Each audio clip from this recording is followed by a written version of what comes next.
بسم اللہ الرحمن الرحیم اللہم صلی علی محمد وبارک وسلم۔ السلام علیکم ورحمۃ اللہ وبرکاتہ۔ ناظرین، ہم آپ کو رمضان کی ساعتوں میں خوش آمدید کہتے ہیں۔ رمضان وہ مہینہ ہے جس کے روزے اللہ تعالیٰ نے فرض قرار دیے ہیں، اور جو چیز فرض ہوتی ہے اس کے مسائل سیکھنا بھی فرض ہوتے ہیں۔ تو ناظرین، آج کے پروگرام میں ہم روزے کے کچھ مسائل اور فضائل ذکر کریں گے۔ ہماری خوش قسمتی ہے کہ معروف روحانی و سماجی شخصیت حضرت مولانا بشیر فاروق قادری صاحب ہمارے ساتھ تشریف فرما ہے۔ حضرت صاحب السلام علیکم ورحمۃ اللہ۔ وعلیکم السلام ورحمۃ اللہ وبرکاتہ۔ جناب مدنی صاحب، آپ نے بڑی اچھی بات کہی ہے کہ یہ روزہ جو ہے جو اللہ کا فریضہ ہے، تو اس فریضے کی معلومات ہونا بھی فرض ہے۔ اسلام میں شریعت کا قاعدہ ہے کہ جو چیز فرض ہے اس کے فرائض سے بھی آشنائی ہونا ضروری ہے، جو چیز واجب ہے اس کے وجوبات سے بھی آشنائی ضروری ہے۔ چنانچہ اچھی بات ہے کہ ہم انشاءاللہ تعالی ناظرین کے سامنے کچھ مسائل بھی بیان کریں، کچھ فضائل بیان کریں۔ پہلے میں اللہ تعالیٰ کے پیارے رسول صلی اللہ تعالیٰ علیہ وآلہ وسلم کا وہ فرمان پیش کر دیتا ہوں کہ جو روزے کی فضیلت پر ہمارے لیے بڑی زبردست نوید ہے۔ چنانچہ آقا کریم صلی اللہ تعالیٰ علیہ وسلم ارشاد فرماتے ہیں، آدمی کے ہر نیک کام کا بدلہ 10 سے 700 گنا تک دیا جاتا ہے۔ یہاں یہ سوال پیدا ہوتا ہے کہ 700 گنا دیا جاتا ہے؟ جی ہاں، قرآن پاک میں اللہ تعالیٰ فرماتا ہے انبتت سبع سنابلا، یعنی جو کوئی ہماری راہ میں خرچ کرتا ہے اس کی مثال کمثل الحب، اس دانے کی طرح ہے جو زمین میں بویا جائے، اور پھر اس کے اندر سے 7 اس کی شاخیں نکلیں اور ہر شاخ میں جو ہے 100 دانے ہوں۔ واللہ یضاعف لمن یشاء، 700 پر اینڈ نہیں ہے، بلکہ فرمایا اللہ چاہے تو 700 سے بڑھا دے۔ پتہ چلا کہ ایک دانہ جو ہے، 1 روپیہ جو ہے اللہ کی راہ میں اخلاص کے ساتھ دیا جائے بغیر ریاکاری کے۔ حدیث پاک ہے نا کہ سیدھے ہاتھ سے دیا جائے تو الٹے ہاتھ کو پتہ نہ چلے، دائیں سے دیا جائے تو بائیں کو پتہ نہ چلے، اتنی مطلب یعنی کہ محبت سے۔ تو شریعت کا قاعدہ ہے کہ جو کام بھی ثواب کے ہیں نا اس کو ثواب کی نیت سے کیا جائے گا تو ثواب ملے گا۔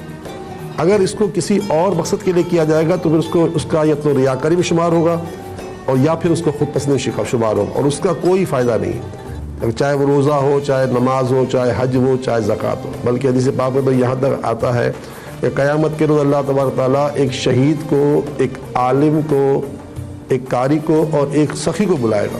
کہیں عالم ہے، کہیں قاری ہے، اور پھر اللہ تعالیٰ ان سے پوچھے گا، شہید سے کہے گا کہ تو نے میرے لیے کیا کیا؟ وہ یہ کہے گا خلاصہ حدیث کہ یا اللہ میں نے کون سا ایسا کام نہیں کیا، میں نے تو اپنی جان تک دے دی تیری خاطر۔ تو اللہ تعالیٰ فرمائے گا تو جھوٹ بولتا ہے، تو نے شہادت صرف اس لیے حاصل کی تھی کہ تجھے تیرے مرنے کے بعد لوگ شہید کے نام سے یاد کریں، تجھے لوگوں نے یاد کر لیا تو یہ صلہ مل گیا۔ ہمارے پاس تیرے لیے کوئی صلہ نہیں ہے، اے میرے فرشتوں اس کو اوندھے منہ اس شہید کو جہنم میں ڈال دو۔ شہید جیسا مرتبہ پانے والا شخص بھی اگر خدا نخواستہ اس کے دل و دماغ میں ریاکاری کا یا خود پسندی کا تذکرہ ہو، تصور ہو، تو اس کی نیکی بھی ختم ہو جاتی ہے۔ تو قاری اور عالم کے بارے میں فرمایا، جب وہ عالم کو بلایا جائے گا تو عالم کہے گا یا اللہ میں نے دین کا کون سا راستہ تھا جس میں نے تیری راہ میں لوگوں کو دین کی تبلیغ نہیں کی، سمجھایا نہیں؟ تو اللہ تعالیٰ فرمائے گا تو جھوٹا ہے، تو جھوٹ بولتا ہے، تو نے یہ صرف اس لیے سب کچھ کیا کہ تجھے لوگ عالم کہیں، تجھے قاری کہیں، تیری قرات سے لوگ جو ہے مطلب متاثر ہو، تجھے عالم کہیں، تجھے لوگوں نے عالم کہہ دیا، تجھے قاری کہہ دیا، اب ہمارے پاس تیرے لیے کچھ نہیں ہے، اے میرے فرشتوں اس کو بھی اوندھے منہ جہنم میں ڈال دو۔ الامان والنفیس۔ اور اسی طرح حدیث پاک میں آتا ہے سخی کو بلایا جائے گا، سخی سے کہا جائے گا تو نے ہمارے لیے کیا کیا؟ تو سخی کہے گا یا اللہ کون سا ایسا راستہ تھا جس میں میں نے خرچ نہیں کیا؟ تو ارشاد ہوگا کہ تو جھوٹ بولتا ہے۔ کتنی عبرت ناک بات ہے ایک عالم کے لیے، ایک قاری کے لیے، ایک شہید کے لیے، ایک سخی کے لیے۔ اور جب یہ اتنے بڑے بڑے مراتب کے لوگ اتنی بڑی بڑی گرفت میں آ سکتے ہیں تو ماؤ شما کیا بیچتے ہیں، ہماری کیا اوقات ہے؟ اتنے بڑے بڑا تو اس سخی سے کہا جائے گا، سخی کہے گا یا اللہ میں نے کوئی راستہ نہیں چھوڑا جس پہ تیرے خرچ نہیں کیا۔ وہ اسے کہا جائے گا کہ تو جھوٹ بولتا ہے، تو نے یہ سب کچھ اس لیے کیا تھا کہ لوگ تجھے سخی کہیں، تجھے لوگوں نے سخی کہہ دیا، ختم۔ اے میرے فرشتوں اس کو بھی تم اوندھے منہ جہنم میں ڈال دو۔ الامان والنفیس۔ تو بہرحال مقصد کہنے کا یہ ہے کہ اللہ کی راہ میں اگر کوئی ایک جو ہے روٹی کا ٹکڑا دے دے, بلکہ حدیث پاک میں تو یہاں تک آتا ہے کہ جہنم کی آگ سے بچو چاہے وہ کھجور کے ایک ٹکڑے کے ذریعے ہی کیوں نہ ہو. یعنی کھجور پوری نہیں, کھجور کتنی ہوتی ہے آپ سوچیں, آج افطار میں لوگ کھجور کھلاتے ہیں, کاش ہم یہ افطار میں کھجور کھلائیں اس نیت سے کہ یار اس سے میری جہنم سے آزادی مقدر ہو جائے گی, کیونکہ حضور نے فرمایا ہے, رسول اللہ کا فرمان ہے صلی اللہ علیہ وسلم کہ جس نے کسی روزے دار کو افطار کرایا, چاہے وہ ایک کھجور ہو یا ایک گھونٹ پانی ہو یا ایک گھونٹ دودھ ہو, تو اس کو اللہ تعالیٰ جہنم سے آزادی دے دے گا. تو یہ ہے اسلام کہ جس میں اتنی زیادہ مطلب وسعت ہے اور اس میں اتنی جنت کی راہیں ہیں کہ انسان اگر تلاش کرنے جائے تو راہیں لاکھوں نہیں کروڑوں مل جائیں گی. تو بہرحال آقا فرماتے ہیں کہ آدمی کا نیک کام جو ہے اس کا بدلہ 10 سے 700 تک پہنچتا ہے. اللہ تعالیٰ فرماتا ہے, ارشاد رسالت باب ہوتا ہے کہ اللہ تعالیٰ کا ارشاد ہے سوائے روزے کے, یعنی ہر نیکی کا تو بتا دیا کہ اتنا ثواب ملے گا, اتنا ملے گا, اتنا ملے گا, لیکن نہیں, سوائے روزے کے اس روزے کی جزا جو ہے یہ میں خود ہوں, یعنی میں اللہ اس کی جزا ہوں, یعنی اس کا جو ہے نا کسی کو لمیٹیشن نہیں ہے. یہ ہے روزے کی مطلب فضیلت ہے. حضرت یہ بتائیں کہ روزہ رکھنے سے کوئی دنیاوی فوائد بھی حاصل ہوتے ہیں یا صرف اخروی فوائد ہی حاصل ہوتے ہیں؟ ارے یہ تو بڑا پیارا سوال ہے. پیارے آقا صلی اللہ تعالی علیہ وسلم کا ارشاد ہے روزہ رکھو تندرست ہو جاؤ گے, لیکن بعد میں روزہ رکھو صحت مند ہو جاؤ گے. تو یہ تو بالکل طے ہے کہ بعض اوقات لوگ سمجھتے ہیں کہ ہم روزہ رکھیں گے تو کمزور ہو جائیں گے, کھائیں گے پیئیں گے نہیں تو ہماری مطلب صحت گر جائے گی. تو یہ بالکل غلط بات ہے. آپ نے کہا تھا کہ میں کچھ روزوں کے مسائل بیان کروں گا, تو اس پہ بھی آپ ناظرین کو بتائیں کہ کچھ, تاکہ چند مسائل بھی لوگوں کے علم میں آ جائیں. بہت شکریہ حضرت صاحب. ناظرین کچھ روزے کے مسائل بھی سنتے چلیں کہ روزہ کہتے ہیں طلوع فجر سے لے کر غروب آفتاب تک کھانے پینے اور تعلق زوجین سے بنیت عبادت رک جانے کا نام روزہ ہے. روزہ شرط ہونے کی 3 عمومی شرائط ہیں. نمبر 1 مسلمان ہونا, نمبر 2 بالغ ہونا, نمبر 3 عاقل ہونا. یعنی جو نان مسلم ہیں ان پر روزہ فرض نہیں ہے. اسی طریقے سے بالغ ہونا کہ نابالغ پر بھی روزہ فرض نہیں ہے. تو بالغ بچہ کب ہوتا ہے؟ تو فقہاء کرام نے فرمایا ہے کہ بچہ جب 12 سے 15 سال کے درمیان اس پر کوئی آثار بلوغت ظاہر ہو جائیں تو وہ بالغ ہو جاتا ہے, اور اگر 15 سال تک کوئی بھی آثار بلوغت ظاہر نہ ہو تو 15 سال کی عمر میں وہ بالغ شمار کیا جاتا ہے. اسی طریقے سے لڑکی 9 سے 15 سال کی عمر میں اگر اس پر کوئی آثار بلوغت ظاہر ہو تو وہ بالغہ شمار ہوتی ہے, اور اگر کوئی آثار بلوغت 15 سال کی عمر تک نہ ہو تو وہ بالغہ شمار کی جاتی ہے. اسی طریقے سے تیسری شرط بیان کی کہ عاقل ہو, یعنی جو ایب نارمل ہوتے ہیں جنہیں سمجھ بوجھ نہیں ہوتی ان پر بھی روزہ فرض نہیں ہوتا. ناظرین یہ تو 3 عمومی شرائط ہیں. اس کے علاوہ کچھ استثنائی صورتیں ہیں, یعنی خواتین کے جو مخصوص ایام ہیں اس میں ان پر روزہ رکھنے کی اجازت نہیں ہے. ہاں ان کے لیے روزہ معاف بھی نہیں ہے. جب رمضان گزر جائے گا اور پاکی کے ایام میں ہوں گی تو ان پر ان کی قضا لازم ہوگی. اسی طریقے سے اللہ تعالیٰ نے مسافر اور مریض کو اختیار دیا ہے کہ وہ رمضان کے مہینوں میں روزہ نہ رکھے, بلکہ مسافرت کے بعد جب وہ اپنے گھر آ جائے اس وقت روزہ رکھ لے, یا مریض ہے تو وہ ٹھیک ہو جائے اس کے بعد روزہ رکھے. اللہ تعالیٰ قرآن مجید میں ارشاد فرماتا ہے فمن کان منکم مریضا او علی سفر فعدۃ من ایام اخر. تو تم میں سے جو کوئی مریض ہو یا مسافر ہو تو وہ روزوں کی گنتی بعد میں مکمل کر لے. تو پتہ چلتا ہے کہ مسافر اور مریض کے لیے روزہ نہ رکھنے کا اختیار ہے, مگر یہ اختیار ہے, یہ روزہ معاف نہیں ہے. جب یہ بعد میں تندرست ہو جائیں, گھر چلے جائیں تو ان پر روزے رکھنے کی قضا لازم ہوگی. مسافر کے کیا احکامات ہیں اس کی تفصیل ہے. اگر ناظرین اس کی تفصیل جاننا چاہیں تو فقہ حنفی کی جامع کتاب ہے بہائے شریعت, اس کے چوتھے حصے کے اندر مسافر کے مسائل مکمل لکھے ہیں.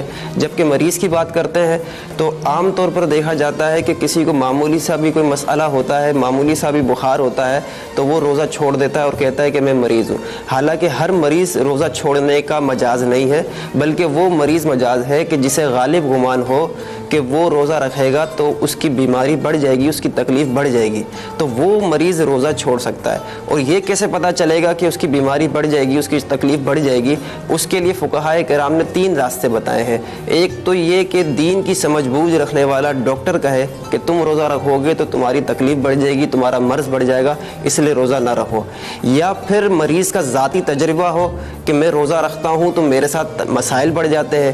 یا پھر مریض کا ذاتی تجربہ نہیں لیکن مشاہدہ ہے کہ اسے ہر تھوڑے ٹائم کے بعد دوا چاہیے, ہر تھوڑے ٹائم کے بعد غذا چاہیے, اگر اسے غذا یا دوا نہ ملے تو اس کی طبیعت خراب ہونے لگتی ہے. تو ناظرین یہ مسائل تھے کہ کن کن پر روزہ فرض ہے. انشاءاللہ اگلی نشست میں ہم یہ بھی بیان کریں گے کہ روزہ کن چیزوں سے نہیں ٹوٹتا. اب ہم اپنے مہمان حضرت صاحب کی طرف چلتے ہیں کیونکہ دعا کی قبولیت کے لمحات ہیں. میں حضرت صاحب سے ملتمس ہوں کہ وہ اب تک کے تمام ناظرین اور خصوصاً امت مسلمہ اور پاکستان کے لیے دعائیں خیر فرمائیں. الحمدللہ یہ سحر کے وقت کی دعائیں جو ہے اللہ کی بارگاہ میں بڑی مقبول ہیں, اور میں تمام ناظرین سے بھی کہوں گا کہ دل کی گہرائی سے جو ہے وہ اللہ کی بارگاہ میں ہاتھ اٹھا دے, کیونکہ یاد رہے کہ دعا میں دل دیکھے جاتے ہیں, توجہ دیکھی جاتی ہے. دعا رسماً ادا کرنے سے اللہ ناراض ہوتا ہے. تو ہم جب بھی دعا مانگیں بالکل یہ گمان کریں کہ اللہ تعالی ہماری دعائیں قبول کرے گا, اور خاص کر کے بالخصوص پورے 24 گھنٹے میں سب سے اہم گھڑی جو ہوتی ہے وہ رات کا آخری حصہ ہوتا ہے. تو رات کے آخری حصے کی نسبت سے حدیث پاک میں آتا ہے کہ اللہ تعالیٰ خود ارشاد فرماتا ہے کہ ہے کوئی مجھ سے مانگنے والا, ہے کوئی مجھ سے مانگنے والا. تو آئیے اللہ سے مانگتے ہیں, اللہ تعالیٰ ہمیں ہماری مانگ سے بڑھ کر عطا فرمائے. بسم اللہ الرحمن الرحیم. الحمدللہ رب العالمین والصلاة والسلام علی سید الانبیاء والمرسلین. اللہم صلی وسلم دائما ابدا علی حبیبک خیر الخلق کلہم وعلی آلہ واصحابہ وبارک وسلم. یا ارحم الراحمین یا ارحم الراحمین یا ارحم الراحمین یا اکرم الاکرمین یا الہ العالمین یا رب العالمین یا رب العرش العظیم. یا اللہ یا رحمان یا رحیم. باری تعالیٰ باری تعالیٰ باری تعالیٰ ہم تیرے گناہ گار بندے تیری بندیاں تیری بارگاہ میں حاضر ہیں. نسبت سحر ہمارے ساتھ ہے. الہ العالمین سحر کے وقت تیری رحمتیں پکار پکار کر اپنے بندوں کو کہتی ہے کہ ہے کوئی منگتا, ہے کوئی محتاج, ہے کوئی لاچار, ہے کوئی فقیر جو ہم سے مانگے. تو باری تعالیٰ ہم تیرے منگتے, تیرے محتاج, تیرے لاچار, تیرے فقیر, تیرے بے بس کمزور بندے تجھ سے فریاد کرتے ہیں, تجھ سے التجا کرتے ہیں, تجھ سے درخواست کرتے ہیں کہ تو ہماری مدد فرما. اے مددگار ہماری مدد فرما, اے مددگار ہماری مدد فرما, ہماری مدد فرما. ہمارا حال بہت برا سے برا ہوتا چلا جا رہا ہے. ہم امت محمد صلی اللہ علیہ وآلہ وسلم ہر پریشانی کا شکار ہے. مانا کہ جو کچھ بھی ہے اپنے ہی ہاتھوں کے کرتوت. سچ ہے کہ برائی کا انجام برا ہے. پروردگار ہم نے مانا کہ ہم بہت خطائیں کی ہیں. آج جس حال سے دو چار ہے پروردگار یہ حال تو نے ہمارا نہیں کیا, ہم نے اپنا حال خود برا کیا ہے. وما اصابکم من مصیبہ فبما کسبت ایدیکم. تیرا فرمان ہے لوگوں تم پر جو مصیبتیں آئیں پریشانیاں ہیں یہ ہماری طرف سے نہیں ہے, یہ تمہارے ہاتھوں کی کمائی ہے. پروردگار ہمارے ہاتھوں نے جو بویا ہے وہی ہم کاٹ رہے ہیں. بس تجھے رحمت عالمیان صلی اللہ تعالی وسلم کی رحمت و قصد کا عشرہ رحمت کی اے اللہ برسنے والی رحمتوں کا واسطہ سارے انبیاء اور رسل علیہ السلام کا صدقہ, صدیقین اور شہداء اور صالحین رضی اللہ تعالی عنہم کا صدقہ, غوث و خواجہ کا صدقہ, تیرے عرش لوح قلم کرسی اور پروردگار تیری پکار جو تو اپنے بندوں کو پکار پکار کر دینے پر تلا ہوا ہے اس پکار کا واسطہ ہماری جھولیاں بھر دے, ہماری بگڑی بنا دے, ہماری حالت اچھی کر دے. اے اللہ تیری کتاب قرآن ہمیں یہ بتا چکی ہے کہ جو قوم اپنے آپ کو نہیں سنوارنا چاہتی